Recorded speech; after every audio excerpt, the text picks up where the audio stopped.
欢迎来到频道 Daily Star News， 订阅频道，不要错过当天最热门的新闻。我们今天的时事通讯涵盖以下内容：袁冰妍偷税、摸爬滚打有了姓名，如今全都成泡影。7月4日，演员袁冰妍100%持股的公司被爆出偷税漏税，罚款90余万元。一时间，这则热讯被众多网友热议。这是今年继演员邓伦以后又一次被爆出偷税漏税的艺人。众多网友愤怒的同时，也有一些网友发出唏嘘的声音。袁冰妍，一个真正可以算得上一路跑龙套上来的艺人，在尝到走红的甜头后，依旧选择做了这样的糊涂事。算起来，娱乐圈中自范冰冰以来，被曝偷税漏税的艺人多到2只手都几乎数不过来。普通公民月入几千尚且还要每月老实缴税，月入百万千万的明星绞尽脑汁避税逃税，不免令人愤怒。袁冰妍公司被查出6月涉嫌偷逃税，而他本人则在7月份退出公司。这此地无银300两的操作也是令人不得不多想。其工作室已出来发布道歉信。道歉信微博下一大批粉丝在底下呼吁袁冰妍找个靠谱能干的财务。这一现象多么熟悉，邓伦被曝偷逃税时，他的一大批粉丝也是把错误归咎到财务办事不力上。说到底，这种推诿的说法简直是令人捧腹。没有艺人老板的授意，财务哪里有那么大的话语权去在偷税逃税的边缘试探呢？袁冰妍前几日刚进组《狐妖小红娘》，这部著名 IP 改编剧汇集无数当红明星，由杨幂、龚俊主演，陈都灵、祝绪丹、刘诗诗友情出演。自选人开始就备受关注，而袁冰妍自《琉璃》播出后流量飙升，在90花里有了姓名，且拥有了一票自己的忠粉。这次拿下了原著中涂山雅雅这一重要角色，这对于他来说无疑是一个非常好的资源。但按照如今的处境，他可能要与这个角色失之交臂了。另外，袁冰妍的待播剧有和刘学义的《落花时节又逢君》与钟汉良的《倾城亦清欢》，如今也算是岌岌可危。不知道其参演的热剧《江夜琉璃》会不会被下架？这对于合作演员也算是无妄之灾了。说起袁冰妍，真的令人忍不住一声叹气。袁冰妍与迪丽热巴是上海戏剧学院的同班同学。不同于热巴一路顺利璀璨的星途，袁冰妍的走红之路相比之下可谓是坎坷得多。袁冰妍本身资质在众星云集、卷到不行的娱乐圈里稍显普通，所以就注定着她的走红并不像美艳的迪丽热巴那样更顺利。自毕业后，袁冰妍就在各种电视剧里面打酱油，上到年代剧中没有名字的 N 番龙套，下到爱情公寓中的几分钟小配角，直到2014年才开始在白衣校花与大长腿里担当大梁。但由于该剧粗制滥造，玛丽苏十足，所以并未给她带来过多的关注。这种在各种大小剧组混饭吃的局面，直到2016年《老九门》的播出才有了改善。袁冰妍与陈伟霆、赵丽颖、张艺兴合作，这3位在当时都是炙手可热的明星。而当时名不见经传的袁冰妍在剧中和张艺兴的虐恋情深，也感动了不少观众。她也凭借着丫头这一角色被更多人所认识到。随后，他将影视分约签给欢瑞，著名的仙侠影视制作公司。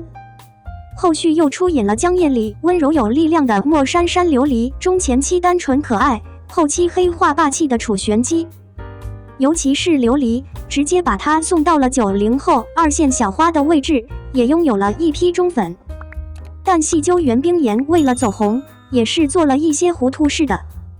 早在《老九门》播出期间，袁冰妍就曾故意与张艺兴买同班机票，穿同款配饰，引得 CP 粉浮想联翩。走红后，工作室P图多次碰瓷前辈赵丽颖，粉丝甚至拉踩赵丽颖。琉璃拍摄期间，眼药水不离手，多次 NG， 剧中哭戏拉胯，接不住搭档诚意的戏。跟秦俊杰合作的《听雪楼》太过拉胯，将这部著名小说影视化到无人问津。由此可见，袁冰妍的实力演技还是略微欠缺的。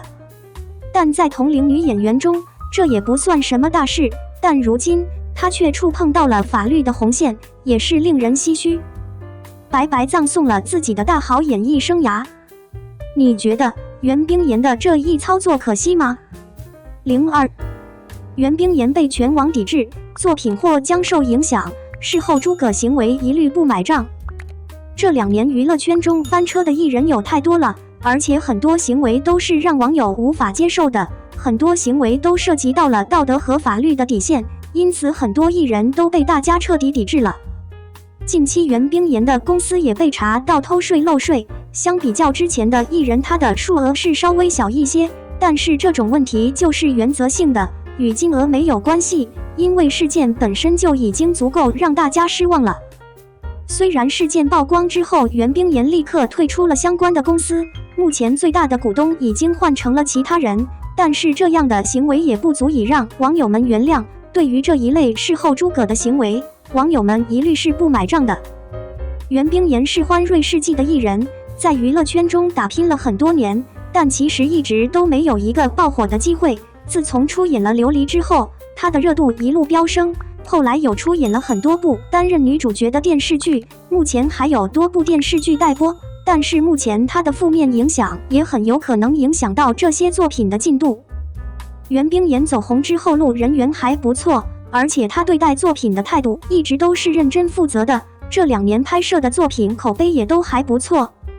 但是这一次事件被曝光之后，袁冰妍合作的 DIRO 品牌也第一时间关闭了她代言的相关动态。看到品牌方公关的熟练度和速度，大家都喊话熟练的让人心疼。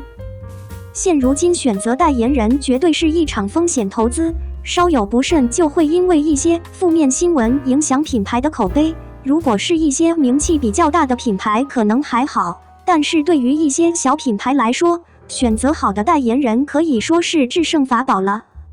目前袁冰妍方和工作室都已经发出道歉声明了，但是网友们依旧是觉得不可以原谅的。艺人这个行业一直都需要高标准、严要求。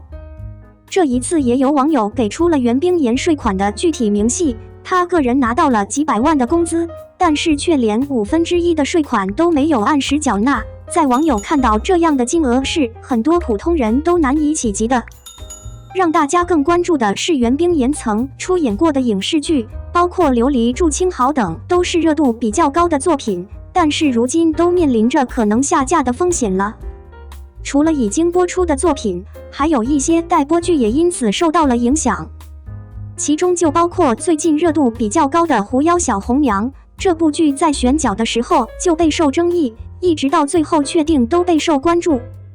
虽然袁冰妍在这部剧中饰演女2号，但是这部剧整体的阵容是很好的，所以大家也对这部剧充满了期待。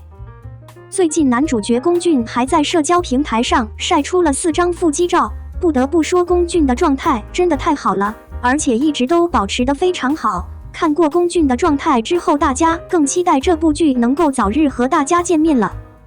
然而现在很多网友都在官博下喊话，希望能够终止和袁冰妍的合作，大部分人都想要换人，毕竟一部作品是全体工作人员的劳动成果，不知道后续剧方会有什么动作。03，又一个袁冰妍被曝偷税。话说近几年娱乐圈偷税漏税这件事情真的是屡见不鲜，从范冰冰偷税漏税的事情出来后，还是会有明星不长记性，以身试法，最终被全网封杀。邓伦事件发生还没多久，今天又爆出女星袁冰妍公司偷税漏税被罚97万的事情，也实在是搞不懂这明星和团队的脑回路。要知道邓伦被封杀后，所有相关作品都被下架，和倪妮共同主演的电视剧《夜旅人》也被无限延后，不知道剧方是否要用 AI 换脸来让电视剧顺利播出了。而同样拍过很多热播剧的袁冰妍，虽说工作室已经发表道歉声明，也对该事件进行了说明，看似要比前几位的问题要轻一些，但之前其代言的2个代言也都双双删除与之有关的信息，后续是否会跟邓伦一样被封杀，就要看事态发展了。以下是袁冰妍暂未播出的电视剧，如果被封杀，必将受到影响。所以作为一位电视剧迷，真心希望演员们都不要犯傻做违法和任何不光彩的事情，不然一旦人设崩塌，曾经主演过或正在拍摄的电视剧作品都有可能无法与观众相见，多多少少也会影响观感的嘛。奉劝那些还行走在危险边缘，试图蒙混过关的明星朋友们，赶紧悬崖勒马，不要再投机取巧了。04袁冰妍偷税被罚97万。后援会去年曾被曝光让粉丝集资45万过生日会。最近风头正盛的袁冰妍被爆出公司因为涉嫌偷税漏税被罚了97万元。相对于之前动不动则被罚上亿的其他明星，袁冰妍这次已经属于小巫见大巫。现如今，对于这些拿着天价片酬却动不动卖惨的明星，网友们已经没有容忍度了。2019年，袁冰妍成立了文化公司，但是在2019年到2021年期间，该公司却支付了袁冰妍个人815万元。这815万元当中的165万元原本应该作为税款进行提交，但是他却没有依法纳税，最终165万没得着，还要多罚97.5万。163万对于一个明星来说多吗？袁冰妍并不是没有知名度的什么家境贫寒的18线明星，她凭借老九门崭露头角，最近几年出演江夜获得了不俗的表现，很快就在琉璃中担纲女主角，前一阵在祝青好中也圈了一把粉。目前待播的就有好几部剧，落花时节又逢君、倾城忆清欢等。现在偷税漏税的丑闻一出来，看来这几部待播剧都要凉凉了。连最近进组的狐妖小红娘估计也得紧急换人。7月4号爆出偷税漏税，直到5号工作室才开始道歉，但内容却轻描淡写，完全没有提及袁冰妍对这件事情的态度，只是表明这件事情是公司的错误。其实袁冰妍的翻车早有端倪，早在去年就有网友爆出袁冰妍让粉丝集资买奢侈品礼物。这件事情虽说是粉丝心甘情愿的，但你一个女明星日入几百万，收未成年粉丝们拿父母钱买的礼物，心里过得出吗？一场生日会，粉丝刷钱超过45万元，最后被爆出来之后，袁冰妍粉丝后援会被禁言。看到这里，真的忍不住感叹，原来世界上真的没有人会嫌钱多。原本以为明星都是挥金如土的，毕竟一天就挣上百万，最后却他们连粉丝的几百块都不放过。毕竟积少成多，一个粉丝300，集资金额也可以直指45万。广东话里有一句俗语是这么说的，贪字得个贫，意思就是如果做人太过于贪心，那么很容易让自己变回贫穷。虽然明星被罚款被封杀之后依然可以过着我们普通人无法想象的奢靡生活，但这样的状况是不可能永久持续的。终有一天要把这些高高在上的明星姿态拉低，收入也回落到正常水平。